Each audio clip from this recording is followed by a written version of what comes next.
मला माहिती नाही, आमच्याकडे 2-3 गोष्टी एक नॉलेज म्हणून सांगतो. हां.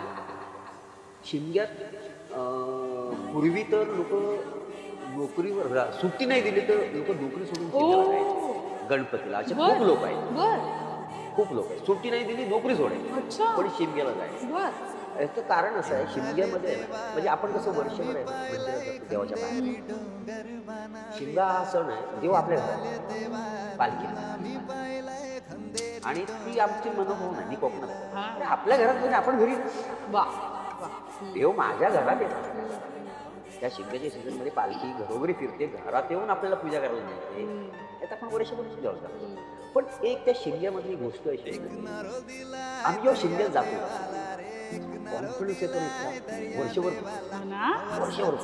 काय कोण असतं, मॅजिक आहे, ती एनर्जी आहे. अजून दुसरी गोष्ट कोकणातली आहे, आमच्याकडे मृग नक्षत्र असतं. पाऊस सुरू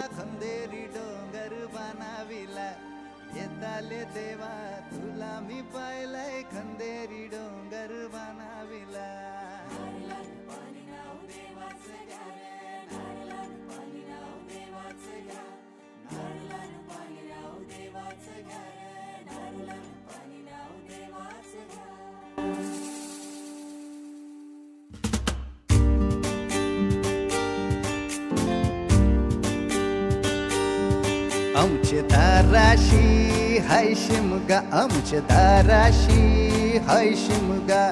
12 महिन्याचे 15 दिवसाचा खेळतो यो शिमगा. आमचे दाराशी हाय शिमगा, आमचे दाराशी हाय शिमगा. सण शिमग्याचा आयलाय रे आमचे गावा.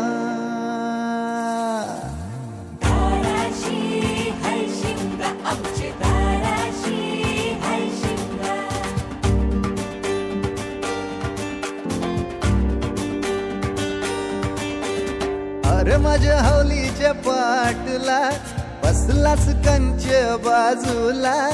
धरण बसून शिकाय र करतस हनुमान राशी बेवरा.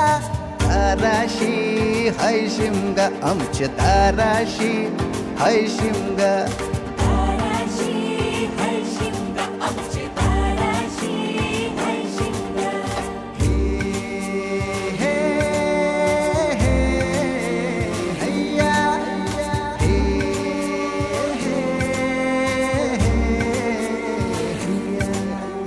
होरी व नाखवा कोण नाखवा रे, होरी व नाखवा कोण नाखवा.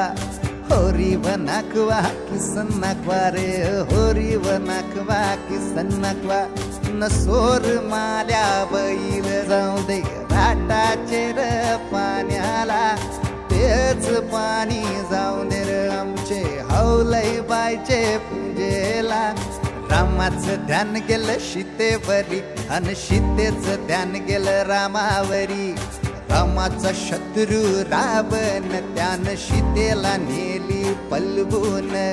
रामाचा हनुमान बली र त्यानं लंकेची केली होली र.